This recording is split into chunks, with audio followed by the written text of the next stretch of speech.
નમસ્કાર વિદ્યાર્થી મિત્રો, ધોરણ 10 વિષય સામાજિક વિજ્ઞાન પ્રકરણ 19 માનવ વિકાસ. છેલ્લા સમય દરમિયાન આપણે માનવ વિકાસ એટલે શું તેમના ઉપર ચર્ચા કરી ચૂક્યા હતા. પ્રકરણની અંદર માનવ વિકાસ એ કોઈ પણ દેશની શા માટે પ્રાથમિક જરૂરિયાત કહી શકાય કે વિકાસ એ આર્થિક વિકાસનું પરિણામ એ માનવ વિકાસ છે, આવું શા માટે કહી શકાય? કારણ કે કોઈ પણ રાષ્ટ્ર આર્થિક વિકાસ હાંસલ કરે છે તો માનવ વિકાસ ધીમે ધીમે ઓટોમેટિકલી જેને કહી શકાય એ હાંસલ થવા લાગે છે. એટલે આર્થિક વિકાસથી માનવ વિકાસ પ્રાપ્ત કરી શકાય. તો માનવ વિકાસના આપણે અર્થ વિશેની માહિતી મેળવ્યા બાદ આજે માનવ વિકાસ આંકની રચના કેમ થાય, એટલે કહેવાનો મતલબ એ છે કે કોઈ પણ દેશનો માનવ વિકાસ આંક કેટલો છે એ કઈ બાબતો ઉપરથી જાણી શકાય. તો આમ તો નોબેલ પારિતોષિક છે એ ભારતીય મૂળના અર્થશાસ્ત્રી હતા અમર્ત્ય સેન. એમણે માનવ વિકાસ આંકની રચના કરેલી છે કે માનવ વિકાસ આંક કેટલો છે કોઈ પણ દેશનો જાણવો હોય તો એ દેશની તમે એવી 3 બાબતોને તપાસો કે જેનાથી તમને એ દેશની સાચી સ્થિતિ, હ્યુમન ડેવલપમેન્ટ કઈ દિશામાં જઈ રહ્યો છે તમને ખ્યાલ આવશે. જેમાં 1990ની અંદર જે છે એ એકંદરે આ પ્રથમ વખત અહેવાલ પ્રકાશિત કરવામાં આવ્યો. ત્યારથી યુનાઇટેડ નેશન્સ ડેવલપમેન્ટ પ્રોગ્રામ એટલે કે સંયુક્ત રાષ્ટ્ર વિકાસ કાર્યક્રમ અન્વયે દર વર્ષે આ માનવ વિકાસ અહેવાલ પ્રસિદ્ધ કરવામાં આવે છે, જેમાં કોઈ પણ દેશની અંદર જુદી જુદી એવી 3 બાબતોને છે એ ધ્યાને લેવામાં આવે કે જે બાબત ઉપર એ દેશે કઈ દિશામાં કામગીરી કરેલી છે, અથવા તો પોતાના દેશની અંદર રહેલા લોકો પાછળ એને કેટલું રોકાણ એ ક્ષેત્રમાં કરેલું છે.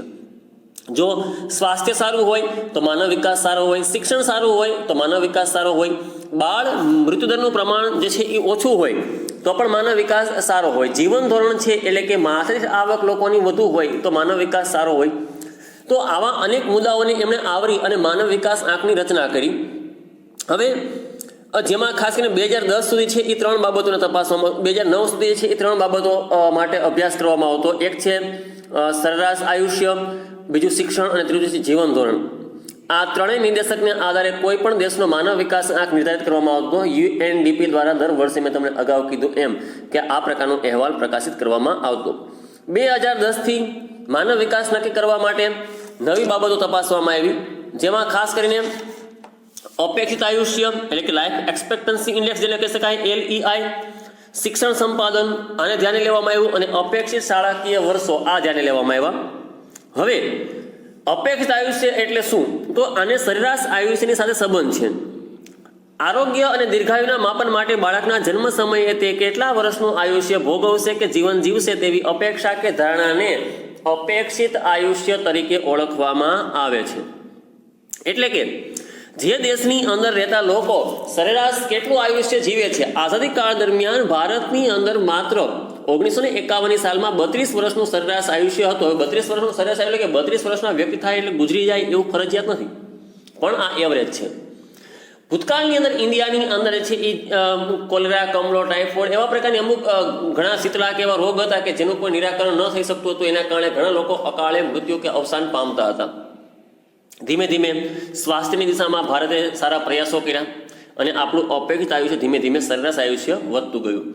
સૌથી સારામાં સારું છે, મહત્તમ છે 83.6 વર્ષ જે સ્વિટ્ઝરલેન્ડનું છે.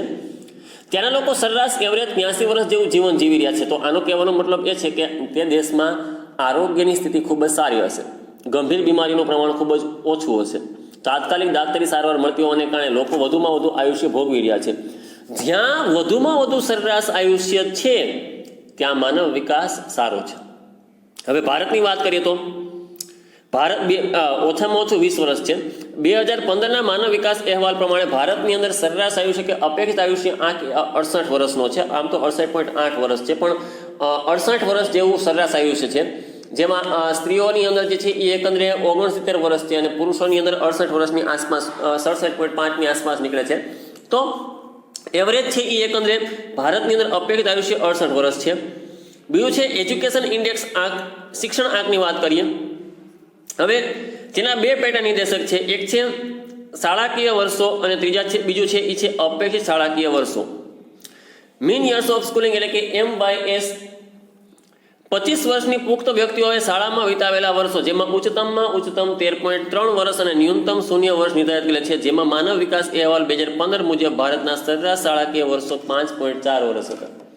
હવે આ શાળાકીય સરેરાશ વર્ષો છે એટલે કે જો કોઈ પણ દેશની અંદર વધુમાં વધુ જે છે એ 13 વર્ષની આસપાસ વ્યક્તિ છે એ પોતાની જિંદગીના વર્ષો સ્કૂલની અંદર વિતાવી રહ્યો છે. આ શાળાકીય સરેરાશ વર્ષો તરીકે ઓળખવામાં આવે. ઓછામાં ઓછા જે છે એ એકંદરે 0 છે. તો દેશની અંદર જે શિક્ષણનું પ્રમાણ સાવ શૂન્ય હશે ને તે દેશમાં બાળકો શાળાએ જતા હશે નહીં. ઇન્ડિયાની અંદર એવરેજ 5.4 વર્ષ છે એ શાળામાં વિતાવતા વર્ષો છે બાળકો. આમ તો આ તમામ એમાં આવરી લેવામાં હશે. હવે અપેક્ષિત આવે છે.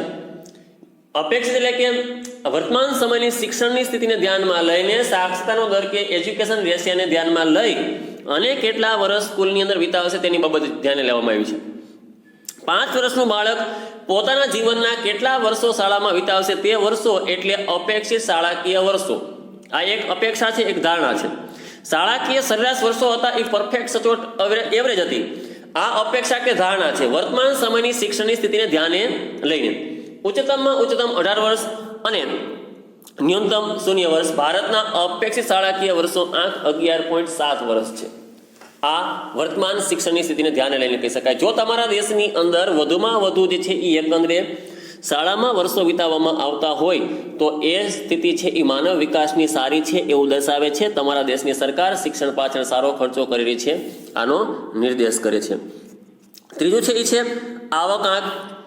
ઇન્કમ ઇન્ડેક્સ તરીકે ઓળખી શકાય અને જીવન ધોરણ પણ કહી શકાય. જીવન નિર્વાહના માપન માટે માથાદીઠ કુલ ઘરેલું પેદાશ ગ્રોસ ડોમેસ્ટિક નેશનલ પ્રોડક્ટ તરીકે અથવા તો gross domestic product per capita જીડીપીને ધ્યાને લેવામાં આવે, જેને માથાદીઠ કુલ રાષ્ટ્રીય આવક એટલે gross national income per capita GNI સાથે પ્રસ્થાપિત કરવામાં આવે છે. સમજીએ હવે કે તમારા દેશની માથાદીઠ આવક છે એ માથાદીઠ આવકથી રાષ્ટ્રીય આવક કેટલી છે. રાષ્ટ્રીય આવકને દેશની કુલ વસ્તી વડે ભાગવાથી આપણને ખ્યાલ છે માથાદીઠ આવક પ્રાપ્ત થાય. તો માથાદીઠ આવક એ રાષ્ટ્રીય આવકની સાથે સંબંધિત છે. હવે જોઈએ છે કે દેશની આવક વધુ હોય તો પોતાના પરિવાર પાછળ જે કોઈ વ્યક્તિની પરિવારની આવક વધુ છે તો એ પોતાના પરિવારના જીવન નિર્વાહ પાછળ ખર્ચ કેવો કરે છે, વધુ કરે છે. ઇન્ડિયાની અંદર દર વર્ષે પ્રતિવર્ષ સાવ સામાન્ય કહી શકાય 51,000 રૂપિયાનો ખર્ચો પોતાના પરિવાર પાછળ કરવામાં આવે છે. આ એટલે શું તો કે જીવન નિર્વાહ માટેની વસ્તુઓ જેમાં કાર, વોશિંગ મશીન, ફ્રીજ, એસી, ટીવી એવી ઘણી પ્રકારની વસ્તુઓ સમાવેશ કરવામાં આવે છે. તો જે દેશની અંદર લોકો પોતાના દેશના આવકથી જે છે એ ખર્ચ કેટલો કરે છે એની સાથે ધ્યાને લેવામાં આવે. વિકસિત દેશો છે એ એકંદરે પ્રતિવર્ષ ઇંગ્લેન્ડ એટલે UK, યુનાઇટેડ કિંગડમ જેવા દેશો છે એ પ્રતિવર્ષ 25 લાખ જેટલો ખર્ચો પોતાના પરિવાર પાછળ કરતા હોય છે. આમ કઈ રીતે જાણી શકાય એ દેશની આવક કેટલી છે, એનાથી માથાદીઠ આવક કેટલી છે અને પરચેઝ પાવર પેરિટી સમ ખરીદ શક્તિના સિદ્ધાંત મુજબ એ પોતાના પરિવાર પાછળ કેટલો ખર્ચ કરે છે એના એવરેજ ધ્યાને લેવામાં આવે. વાત કરીએ માનવ વિકાસ અહેવાલ 2015માં ભારતની કુલ રાષ્ટ્રીય આવક $5,497 છે. આ વૈશ્વિક સ્તરે છે એટલે ડોલરમાં માપવામાં આવે છે. આપણી પર પર્સન કેપિટા છે $5,497. માથાદીઠ કુલ ઘરેલું પેદાશ છે $5,238. એટલે કહેવાનો મતલબ એ છે કે અહીં આ સમ ખરીદ શક્તિના સિદ્ધાંત મુજબ પરચેઝ પાવર પેરિટી તરીકે આપણે આટલો ખર્ચો એ પોતાના પરિવાર પાછળ કરી રહ્યા છે. આવકમાંથી 5,497માંથી 5,238 એ ખર્ચ થઈ રહ્યો છે કારણ કે એટલી પેદાશ થાય છે તો મતલબ એ જેટલું ઉત્પાદન થાય છે એટલું વપરાશ પણ થવાનું છે. તો આ બાબતે છે જે દેશ વધુ પ્રમાણમાં આવક પ્રાપ્ત કરતો હશે એ દેશ વધુ પ્રમાણમાં પોતાના પરિવાર પાછળ ખર્ચ કરતો હશે. જે દેશની અંદર સરેરાશ લોકો વધુ પડતા પોતાના પરિવાર પાછળ કે જીવન નિર્વાહની વસ્તુઓ પાછળ ખર્ચ કરતા હશે એ દેશનો માનવ વિકાસ વધુ હશે. હવે અહીં વાત કરીએ તો માનવ વિકાસ અહેવાલના અમુક સમયગાળા દરમિયાન કયા દેશની અંદર કેવું હતું એની વાત કરીએ. UNDP દ્વારા વર્ષ 1990થી દર વર્ષે માનવ વિકાસ અહેવાલ હ્યુમન ડેવલપમેન્ટ રિપોર્ટ બહાર પાડવામાં આવે છે. તમે HDRનું પૂરું નામ પણ યાદ રાખશો.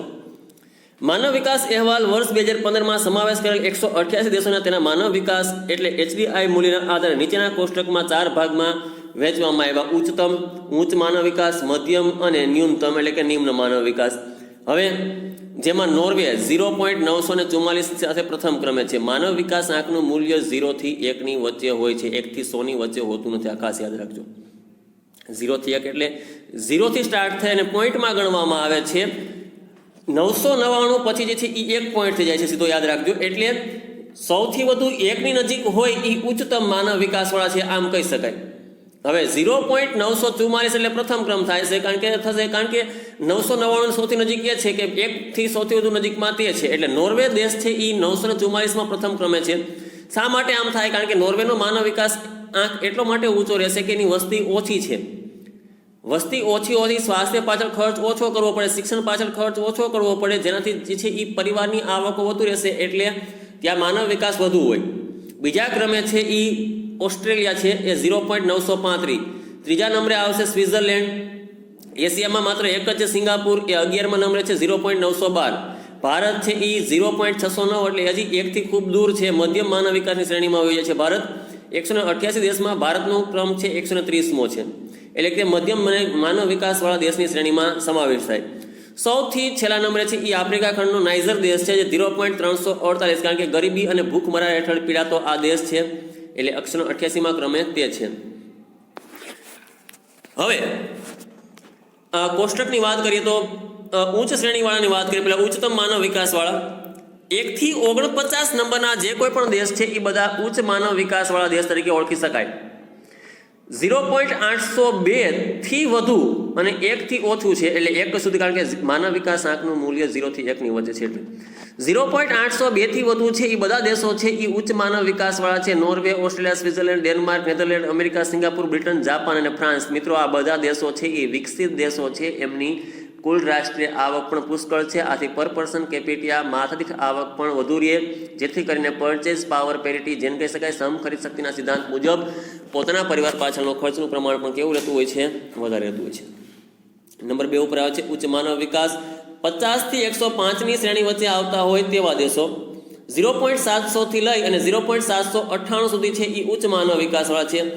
ઉચ્ચતમ અને ઉચ્ચ, અહીં 2 કેટેગરી આપવામાં આવે છે. આમ તો બંને ટોપર જ કહી શકાય, પણ ઉચ્ચતમ અને ઉચ્ચ માનવ વિકાસ માટે 2 અલગ અલગ જૂથ બનાવવામાં આવ્યા છે. Russia, Malaysia, Iran, Sri Lanka, Mexico, Brazil, ચીન, થાઇલેન્ડ અને જમૈકા આ એવા દેશો છે જે ઉચ્ચ માનવ વિકાસમાં આવતા હોય. મધ્યમ માનવ વિકાસ ઇન્ડિયા આમાં આવશે, કારણ કે ભારતનો ક્રમ 130મો હતો, એટલે 106 થી 143ની વચ્ચે આવતા હોય. 0.555 થી વધુ પણ 0.698 થી ઓછું. જો એ કેટેગરીમાં આવતો કોઈ દેશ હોય તો એ દેશ એકંદરે મધ્યમ માનવ વિકાસમાં આવે. ઇન્ડોનેશિયા, ફિલિપાઇન્સ, દક્ષિણ આફ્રિકા, ઈરાક, ભારત નિમ્ન માનવ વિકાસ તળિયાના દેશ છે, ગરીબ દેશ છે, પછાત દેશ છે. 144 થી 188ની વચ્ચે આવતા આ રાષ્ટ્રો છે. 0.550 થી જે નીચે છે એવા દેશ છે. કેન્યા, પાકિસ્તાન, નાઇજીરિયા, ઝિમ્બાબ્વે અને નાઇજર આ એવા દેશો છે જે એકંદરે સાવ એટલે સાવ નિમ્ન માનવ વિકાસની શ્રેણીમાં આવતા હોય તેવા છે. આપણે ભારતની વાત કરીએ તો મિત્રો, ભારત છે ને 1990માં 0.428 સાથે છે એ માનવ વિકાસ ધરાવતો હતો. વર્ષ 2000માં એમાં સુધારો થયો 0.496, 2010માં 0.586, 2014ની અંદર 0.604, 2015માં 0.609. આમ આપણા માનવ વિકાસમાં જ્યાં સુધી આપણો કોર્સ છપાય છે ત્યાં સુધી ધીમે ધીમે સુધારો થતો હોય એવું જોવા મળી રહ્યું છે. આ ઉપરાંત HDIની વાત કરીએ તો આપણા આડોશ પાડોશના જે દેશ છે એ ભારતના પાડોશી દેશોમાં જે છે માનવ વિકાસમાં સ્થાન કયા પ્રમાણે છે તેની વાત કરીએ. શ્રીલંકા છે એ 73મા નંબરે છે. ચીન 90 નંબરે છે. ચીનની વસ્તી વધુ હોવાને કારણે થોડીક એને માનવ વિકાસમાં સમસ્યા રહે છે, પણ છતાં એ 1 થી 100ની અંદર તો આવી જ જાય છે. માલદીવ 104. ભારત છે આપણે વાત કરીએ 0.609ની સાથે 130મા નંબરે છે. ભૂતાન 132મા નંબરે છે.